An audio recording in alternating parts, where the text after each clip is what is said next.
A massive protest has erupted in Japan on the streets and on the social media over the African hometown deal that was announced at the Tokyo International Conference on African Development, or you can call it TICAD 9, an event that was held just last week in Tokyo.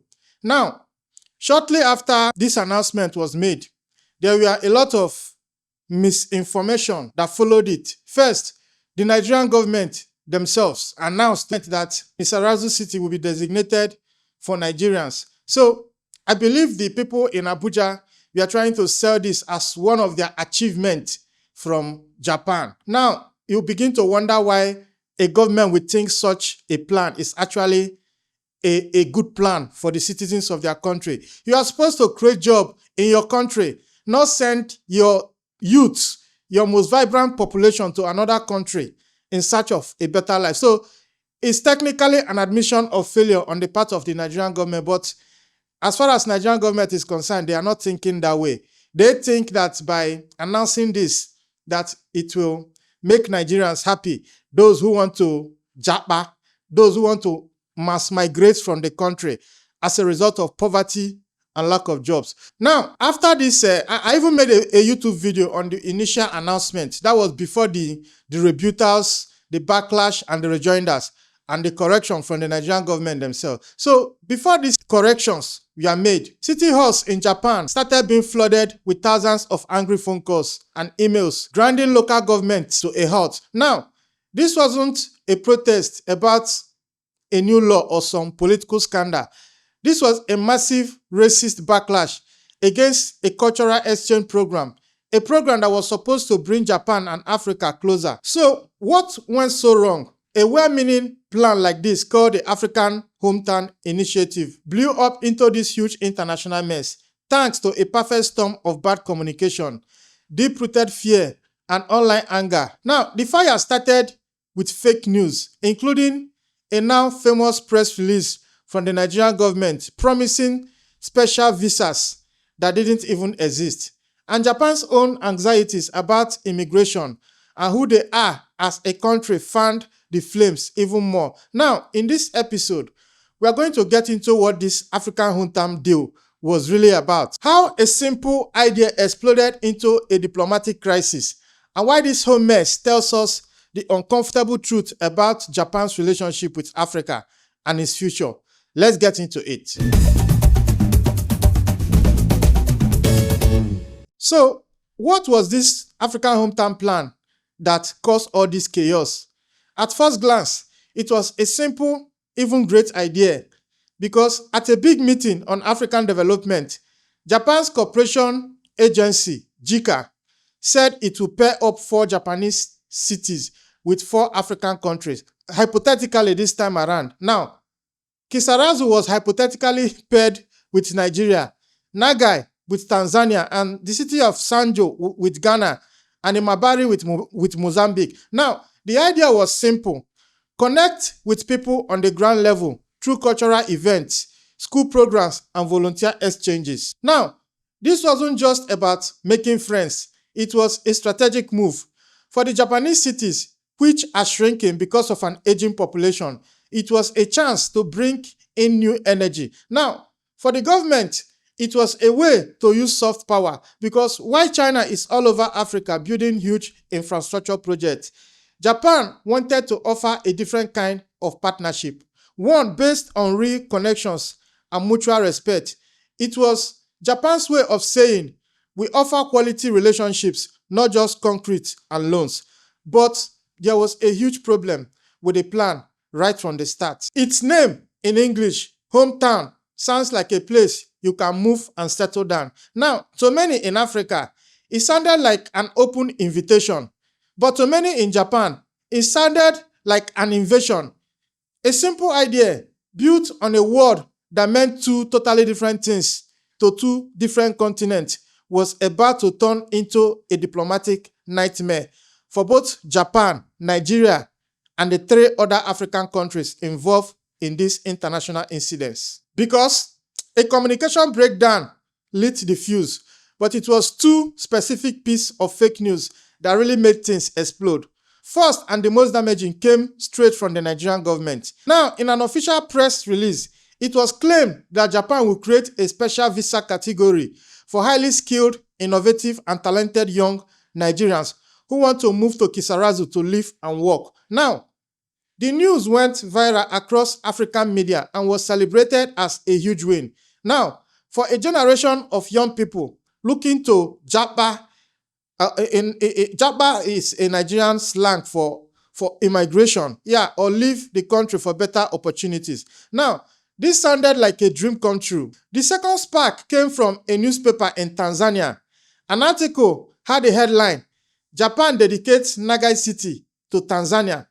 Now, when the word "dedicates" was translated back into Japanese, it came out as Sasageru, a word that means to sacrifice. Now, to an already nervous Japanese public, it sounded like their government was literally giving away a city. Now, these two lies, or you can call it misinformation, one from a hopeful government that got ahead of itself, the other, a terrible mistranslation, gave online mobs all the proof they needed. Now, the story was no longer about cultural exchange. It was about a secret plan to open the floodgates to African immigrants. Now, the sparks had hit the dry wood of the Japanese internet, and a firestorm was about to begin. Now, the backlash in Japan was fast, huge, and ugly.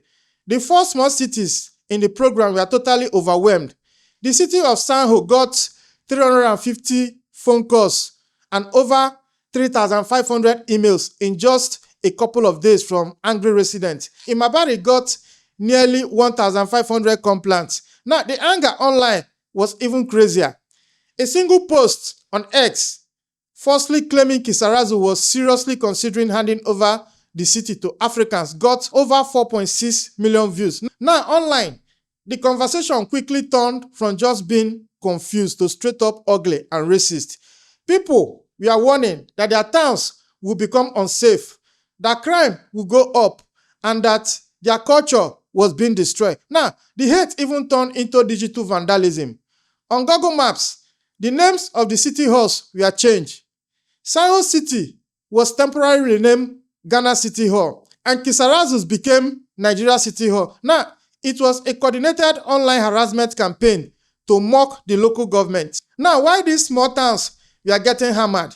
The central government in Tokyo was quiet because the mayors were left to deal with the mess on their own, which created a dangerous situation filled with fear, racism, and viral lies. Now, things were spinning out of control already, and the official response, when it finally came, was already too late. Now, the official effort to clean up the mess was a total mess because the local mayors were the first to try and do something, putting out desperate public statements.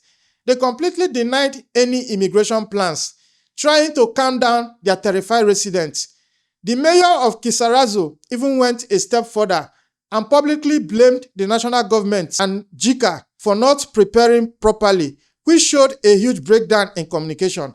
It was only after the crisis had already blown up that Tokyo finally stepped in. Japan top officials and foreign ministry put out strong denials, saying there were absolutely no plan for special visas or immigration. Now, they officially asked the Nigerian government to take back its statement.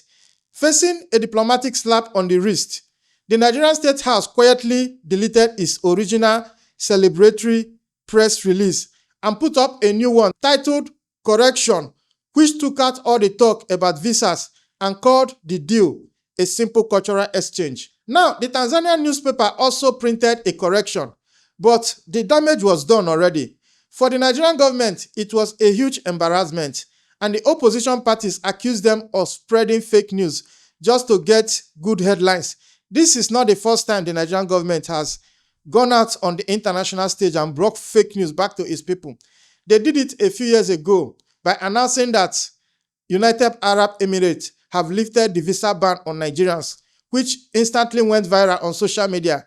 But the Emirati government came out and denied it, which eventually killed the whole euphoria. So Nigeria has this habit of going out there on the international stage and they want to bring back deals to make their base happy, and they will hurry up and spread the lies. Now, this is one that blew up big time because it was an embarrassment. It was an embarrassment for the Nigerian government. But for Japan, the deniers came so late that they seem unbelievable to many online.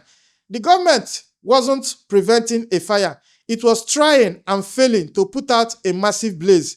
But understand why the fire got so big.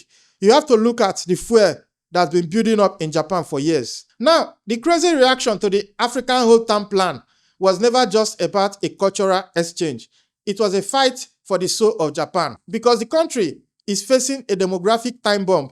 It has one of the world's oldest populations and lowest birth rates, which means a shrinking workforce and a major labor crisis. Economically, Japan is desperate for more foreign workers to keep the country going. But for decades, the idea of large-scale immigration has been a political third rail.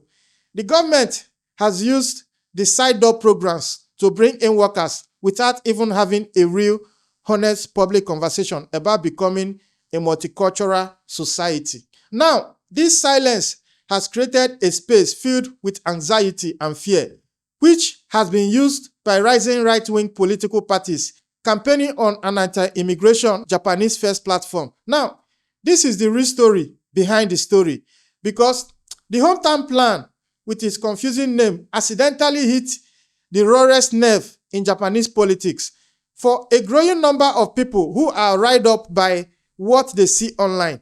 This wasn't a small project. They saw it as the first step in a secret government plan to use mass immigration to solve its population crisis and change the nation's identity forever. Now, the fight against this hometown program became a symbolic battle against a future that many in Japan aren't ready for and that their leaders are too scared to even talk about. Now, this meltdown at home had huge consequences on the world stage because the whole controversy completely overshadowed the real news from the big Africa summit, where Japan had just promised a $5.5 billion investment package. Now, instead of headlines about partnership and development, the world is now reading stories about Japanese racism and government screw-ups. Now, basically, Japan scored a massive own goal on the global stage and at the worst possible time because Japan is in a fierce competition with China for influence in Africa. Now, since it can't match China's massive spending, Japan's whole strategy is to be the quality partner. It pushes a model based on mutual respect, human-focused development, and soft power as an alternative to what people often call China's debt trap diplomacy. We already know it's a Western propaganda, so there's no need to waste time on that. Now, the hometown plan was supposed to be a perfect example of this soft power approach. But instead, the ugly backlash destroyed its credibility. How can Japan say it's people-to-people partner when its own people react with so much fear and hate to the idea of a deeper connection with Africans? Now, this incident has given a powerful weapon to Japan's rivals, letting them paint its diplomacy as hypocritical and unreliable. It showed the deep gap between Japan's global ambition and its reality at home, weakening its position in the global stage when it mattered most. So, after all that, what's left? Because the African hometown mess offers some painful but important lessons for everyone. For Japan, it's a tough reminder that soft power is delicate. A country's international reputation is tied to its domestic politics, and it proves that Japan can't keep avoiding a hard national conversation about immigration and its future. Now, for the African government, it's a lesson in being careful with their words, because the Nigerian government's quick and wrong announcement, which was all about getting a PR win at home, not only caused an international mess, but also played with the real hopes of its citizens, only to let them down. Now, for the African diaspora, it's a clear sign that opportunities in developed countries are never simple. They are always caught up in the complicated and often unpredictable politics of the host nation. More than anything, this whole thing is a case study in the power of fake news in the 21st century, because a poorly chosen word and a false press release blown up by social media were enough to mess up a multi-billion-dollar diplomatic summit. The question now is whether this broken bridge can ever be fixed. Will this be a permanent problem for Japan-Africa relations, or will it be a painful but needed wake-up call for both sides to build a more honest, realistic, and strong partnership? Now, if you have watched to this point, I want to say a very big thank you to you. And I believe this video has given you good value for your time. Now, this is Frontline Africa, where we talk about geopolitics from Africa's perspective. We talk about African stories, African news from Africa's own point of view, away from the Western propaganda, away from foreign interests. We say it exactly as it affects Africa. Now, if you want our message or this message to reach more Africans, to create awareness about everything happening on the motherland, do us this favor.